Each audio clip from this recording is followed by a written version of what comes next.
नमस्कार. संघर्ष वृत्तवाहिनीमध्ये आपलं स्वागत. घेऊया ठाणे आणि आसपासच्या परिसरामधील घडणाऱ्या महत्त्वाच्या घडामोडींचा आढावा.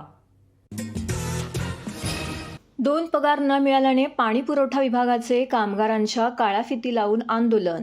ठाणे महानगरपालिकेच्या पाणीपुरवठा विभागाचे वॉलमेन कर्मचाऱ्यांना ऑगस्ट-सप्टेंबर 2023 या 2 महिन्यांचं वेतन अद्यापही अदा केलेलं नाही, म्हणून काम बंद न करता कामगारांनी काळ्या फिती लावून आंदोलन केलं. ऑक्टोबर महिना संपत आला आहे. घरात रेशन नाही, मुलांच्या परीक्षा सुरू आहेत. उधारीवाले कामगारांना सतावत असल्याने कामगारावरती प्रचंड ताण असल्याने कामगारांमध्ये प्रचंड असंतोष निर्माण झाला आहे. महापालिका आयुक्त यांच्या निदर्शनास कामगारांच्या समस्या जाणून दिल्या आहेत.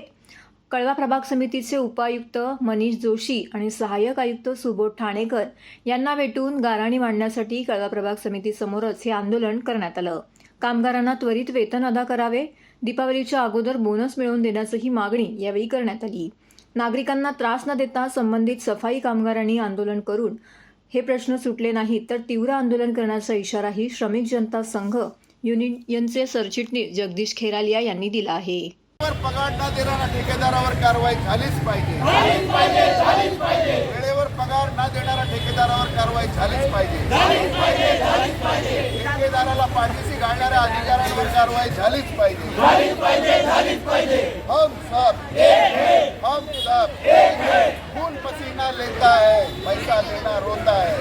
खून पसीना लेता है, पैसा देना रोता है. खून पसीना लेता है, पैसा देना रोता है. 75-80 कामगार हे संपूर्ण कळवा प्रभागाला पाणी पुरवठा करण्याचं काम करतात वॉलमॅन म्हणून.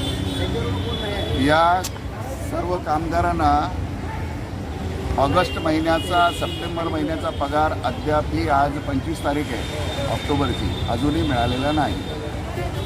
ठेकेदार यांना कुठे माहिती सांगतो, मला बिल पास झालेलं नाही, मला करार मिळालेला नाही, टेंडरची मला अजून आदेश दिलेला नाही असं सांगतोय. तो एप्रिलपासून तो इथे काम करतोय ठेकेदार, आणि कामगारांना कधीही वेळेवर पगार देत नाही.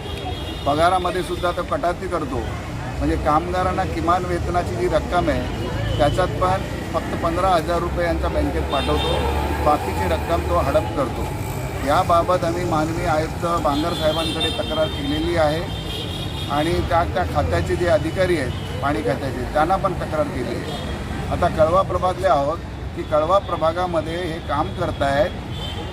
गणपती गेले, नवरात्र झाली, आता दसराही काल चाललेला आहे, पण या कामगारांच्या घरात अंधार आहे. आणि सर्व नागरिकांना आवाहन करण्यात येत आहे की सध्या डासांमार्फत पसरणाऱ्या डेंग्यू या आजाराचा प्रसार रोखण्यासाठी प्रत्येकाने पुढीलप्रमाणे कार्यवाही करावी. डेंग्यू आजार एडिस इजिप्ती हा डास चावल्याने होतो. या डासांची पैदास साचलेल्या किंवा साचवलेल्या स्वच्छ पाण्यामध्ये होते. 8 दिवसांपेक्षा जास्त दिवस पाणी उघडे व साचून राहिल्यास त्यात डास अंडी घालतात. अंड्यांच्या अळ्या तयार होऊन पुढे डास तयार होतात. यासाठी आपल्या घरातील पाणीसाठे उदाहरणार्थ बॅरल्स, पिंपे, टाक्या, हौद, रांजणे इत्यादी दर आठवड्याला रिकामे करून घासून पुसून कोरडे करून पुन्हा भरावे. 1 दिवस कोरडा दिवस म्हणून पाळावा. पाणी साठ्यांना घट्ट झाकणे बसवावीत किंवा जुनी साडी, चादर, धोतर यांनी बांधून झाकून ठेवावीत, म्हणजे डास त्यात जाऊन अंडी घालणार नाहीत. घराच्या गच्चीवर, आजूबाजूला, अंगणात कोठेही पाणी साचू देऊ नये. भंगार सामान उघड्यावर टाकू नये. उदाहरणार्थ टायर्स, प्लास्टिक सामान, कुंड्या, टाकाऊ वस्तू इत्यादी. अशा सामानात पावसाचे पाणी साठून त्यात डेंग्यूच्या डासांची पैदास होते. घरातील कूलर्स, फ्रीजच्या पाठीमागील ट्रे हे देखील वेळोवेळी कोरडे करावेत. लक्षात ठेवा, नुसत्या फवारणीने डास घनता कमी होत नाही, तर त्यासाठी डास पैदास ठिकाणे नष्ट करणे ही आपल्या सर्वांची जबाबदारी आहे. कोणताही ताप अंगावर न काढता जवळच्या शासकीय रुग्णालयात मोफत औषधोपचार घ्या. अशा प्रकारे नागरिकांनी सहकार्य केल्यास डेंग्यूचा प्रसार रोखणे सहज शक्य आहे.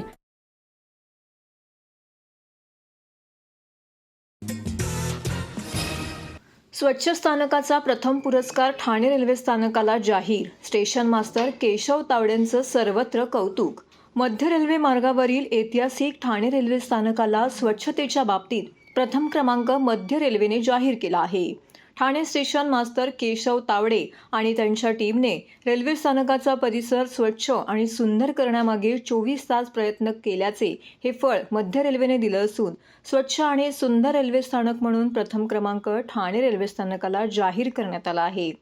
रेल्वे प्रवाशांचे आरोग्य सुदृढ राहील या अनुषंगाने स्थानकात सतत 24 तास साफसफाई करण्यात येत आहे. स्वच्छतेकडे ठाणे रेल्वे स्थानकाचे स्टेशन मास्तर केशव तावडे यांचं सतत असलेले लक्ष यामुळे हे स्थानक स्वच्छ आणि सुंदर राहत आहे.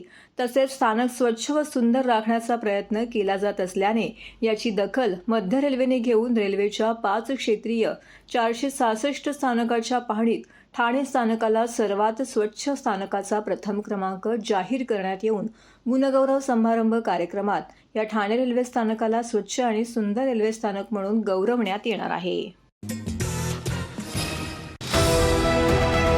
TJSB सौर शक्ती कर्ज गो ग्रीन करा वीज बिलावर बचत.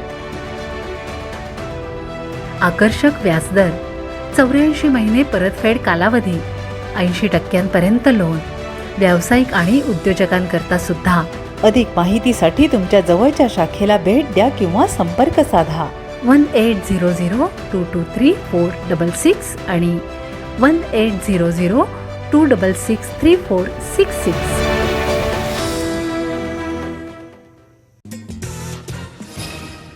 व्यास क्रिएशन प्रस्तुत राज्ञी वुमन वेलफेअर असोसिएशनतर्फे पारंपरिक पद्धतीने भोंडला संपन्न. व्यास क्रिएशन प्रस्तुत राज्ञी वुमन वेलफेअर असोसिएशनतर्फे पारंपरिक पद्धतीने भोंडला सोहळ्याचं आयोजन करण्यात आलं होतं. नोंदणीकृत राज्ञी सभासदाव्यतिरिक्त इतरही महिला या सोहळ्यात सशुल्क सहभागी झाल्या होत्या. दरवर्षीप्रमाणे यंदाही राज्ञी सभासद आणि इतरही महिला वर्गांनी या सोहळ्यासाठी उत्स्फूर्तपणे नोंदणी केली होती. पारंपरिक पद्धतीने खेळ, गाणी आणि उखाणे अशा विविध रंगी कार्यक्रम हा इथे संपन्न झाला. या कार्यक्रमाला प्रमुख पाहुणे म्हणून सुप्रसिद्ध वृत्तनिवेदिका, लेखिका, अभिनेत्री Shibani Joshi, homeopathic physician, diet and nutrition consultant doctor Deepali Athawale, सुप्रसिद्ध दंतचिकित्सक डॉक्टर पल्लवी शेजवलकर, तर साम टीव्ही सुगरण फेम धनश्री प्रधान दामले उपस्थित होत्या. हा कार्यक्रम सहयोग मंदिर नौपाडा येथे संपन्न झाला. या सोहळ्याच्या वेळी सभासदांसाठी पाककला स्पर्धेचंही आयोजन केलं होतं. या सोहळ्यामध्ये जास्तीत जास्त महिलांनी सहभाग नोंदवून कार्यक्रमाचा आनंद घेतला व आपली परंपरा आणि संस्कृती जपण्यासाठी एकत्र यावे असं आवाहनही राज्ञीच्या CEO वैशाली गायकवाड यांनी केलं. यावेळी व्यास क्रिएशनचे संस्थापक निलेश गायकवाड यांनीही विशेष सहकार्य आणि मार्गदर्शन केले. काही उपजत गुण असतात. त्यातील काही गुण म्हणजे सामर्थ्य आणि धैर्यांना अत्यंत धीराने आपण महिला आणि धैर्याने असतो नाही का, म्हणजे या देवीमध्ये असलेले कौशल्य. नमस्कार, मी वैशाली निलेश गायकवाड, राज्ञी वुमन वेलफेअर असोसिएशनची CEO. आज आपण इथे राज्ञी वुमन वेलफेअर असोसिएशनच्या भोंडला सोहळ्यासाठी जमलो आहोत आणि इथे खरं तर खूप छान पक्वानांची मेजवानी आहे आज, कारण की आज इथे पाककला स्पर्धा आहे आणि स्पर्धेचा विषय सुद्धा खास आहे. मिलेट्सपासून बनवले गेलेले पदार्थ आज आपण इथे सगळेजण त्याची चव चाखणार आहोत. त्यानंतर आपण भोंडला सोहळाही इथे साजरा करणार आहोत आणि आज आपल्या भोंडला सोहळ्यासाठी इथे मुंबईवरून खास शिबानी जोशी मॅडम पण इथे आल्या आहेत आणि पाककलेचं परीक्षण करण्यासाठी डॉक्टर दीपाली आठवले मॅडम, धनश्री दामले आणि डॉक्टर पल्लवी शेजवलकर ह्या सगळ्यांचा सहभाग आपल्याला खरं तिथे लाभला आहे आणि सगळ्यांकडून आपल्याला एक छान मार्गदर्शकपर टिप्स देखील मिळणार आहेत. त्यामुळे असेच सोहळे राज्ञीचे कायम रंगत राहणार आहेत, तर सगळ्यांनी ह्या सोहळ्यांचा आस्वाद घ्यावा. धन्यवाद. नमस्कार, मी राज्ञीची समन्वय गायत्री डोंगरे आज तुमच्या सर्वांचं स्वागत करते. आज इथे आपण सर्व भोंडला सोहळ्यासाठी जमा झालेलो आहोत. सगळ्यांनी भोंडल्याचा आनंद घ्यायचाच आहे. तसेच इथे पाककला स्पर्धा सुद्धा आपण आयोजित केली आहे. पाककले स्पर्धेसाठी आपल्याला उत्तम परीक्षण करण्यासाठी परीक्षक मिळालेले आहेत.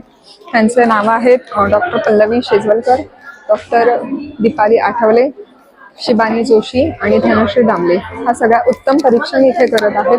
सगळ्यांचं उत्तम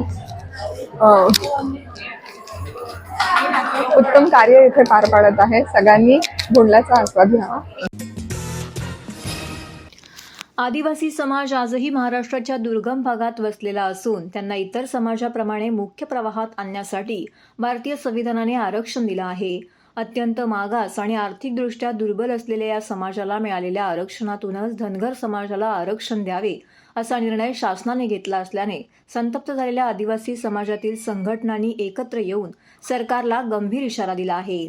आदिवासी समाजाच्या 40हून अधिक संघटनांनी एकत्र येत ही समिती स्थापन केली असून या समितीची पत्रकार परिषद ठाण्यामध्ये संपन्न झाली. या पत्रकार परिषदेमध्ये कृती समितीचे सल्लागार मधुकर तळपांडे यांच्यासह अध्यक्ष यशवंत मले आणि सचिव विश्वनाथ किरकिरे यांनी देखील आदिवासी समाजाच्या पुढील समस्या पत्रकारांसमोर मांडल्या. धनगर समाजाला आरक्षण देण्याला आदिवासी समाजाचा विरोध नसला तरी आदिवासी समाजाला दिलेल्या आरक्षणातून धनगर समाजाला आरक्षण द्यावे याला मात्र आपला कडकडून विरोध असल्याचं आदिवासी नेत्यांनी स्पष्ट केलं. तसेच आदिवासी समाजाचे आरक्षण लाटल्याचा गंभीर आरोप संयुक्त आदिवासी आरक्षण हक्क कृती समितीचे सल्लागार मधुकर तळपांडे यांनी केलाय. आतापर्यंत असे चुकीचे प्रमाणपत्र बनवून लाखो लोकांनी आदिवासींचे आरक्षण लाटले असून त्यांना बाहेर काढत मूळ आदिवासी युवकांना त्यांचा रोजगार द्यावा अशी मागणी देखील त्यांनी केली आहे. यासोबतच आदिवासी भागातून जाणारे लोहमार्ग रोखून वाहतुकीचा चक्काजाम करण्याचा निर्धार त्यांनी बोलून दाखवलाय. सरकारने आमच्या मागण्या गंभीरतेने घ्याव्यात, अन्यथा 27 ऑक्टोबर रोजी ठाण्यातील साकेत मैदान ते जिल्हाधिकारी कार्यालय असा विराट जनआक्रोश मोर्चा आदिवासींच्या वतीने काढण्यात येईल असा इशारा देखील त्यांनी सरकारला दिला आहे. नमस्कार, मी मधुकर तळपाडे, अध्यक्ष महादेव कोळी मित्र मंडळ आणि मी निवृत्त पोलीस अधीक्षक अर्थात उपायुक्त म्हणून सेवानिवृत्ती घेतलेली आहे. सध्या समाजकारणात कार्यरत असून आमची जी संयुक्त आदिवासी कृती समितीच्या मार्फत आम्ही ठाणे जिल्ह्यामध्ये ठाणे जिल्हाधिकारी कार्यालयावर एक आदिवासींचा मोर्चा दिनांक 27 ऑक्टोबर रोजी काढत आहोत. त्याचा स्टार्टिंग पॉइंट हा साकेत मैदान असेल आणि तिथून आपल्या सेंट्रल जेलच्या समोरून नंतर अँटी करप्शनच्या ऑफिसच्या बाजूने DCP झोन 1च्या ऑफिसच्या बाजूने इथं समोरच्या चौकात त्याचं सभेत रूपांतर होईल. त्यानंतर काही वक्त्यांची भाषणं होतील आणि मग आमच्या मागण्यांचं निवेदन आम्ही जिल्हाधिकारी कार्यालयात जिल्हाधिकारी साहेबांना देऊ आणि त्यानंतर मग या सभेचं सभा संपेल, आमचा मोर्चाही संपेल. आणि यात प्रामुख्यानं आता सध्या आपण पाहिलं असेल की महाराष्ट्रामध्ये धनगर आरक्षणाचा प्रश्न गाजतोय. धनगरांनी आदिवासींमध्ये आरक्षण द्या अशा प्रकारच्या मागण्यांसाठी उपोषण केलं, बरेच आंदोलन केले. परवा त्यांचा एक मेळावा पण झाला. तर त्यांची जी मागणी आहे त्याला आमचा खऱ्या आदिवासींचा विरोध आहे. त्याचं कारण असं आहे की आदिवासींमध्ये 45 जमाती ऑलरेडी आहेत आणि आजच आम्हाला आमच्या सवलती मिळत नाही. त्यात बरेच घुसखोर नामसाधर्म्याचा फायदा घेऊन इतर जातीचे लोक या जमातीमध्ये घुसून आमच्या नोकऱ्या बळकावलेल्या आहेत. नवे नवे आर्थिक फायदे, राजकीय फायदे सुद्धा उपटलेले आहेत. काही आमदार सुद्धा बोगस आहेत. आणि म्हणून अशा पार्श्वभूमीवर पहिल्यांदा आमची ही मागणी ही राहील की जे आमच्या आदिवासींमध्ये जे बोगस घुसलेले आहेत त्यांना पहिलं बाहेर काढावं, त्या जागा रिक्त कराव्यात आणि त्या ठिकाणी खऱ्या आदिवासींची नेमणूक करावी. दुसरी मागणी, धनगरांना सध्या NT-ड मध्ये 3.5% NT-ड किंवा क याच्यामध्ये 3.5% आरक्षण ऑलरेडी आहे. पूर्वी ते OBC मध्ये होते.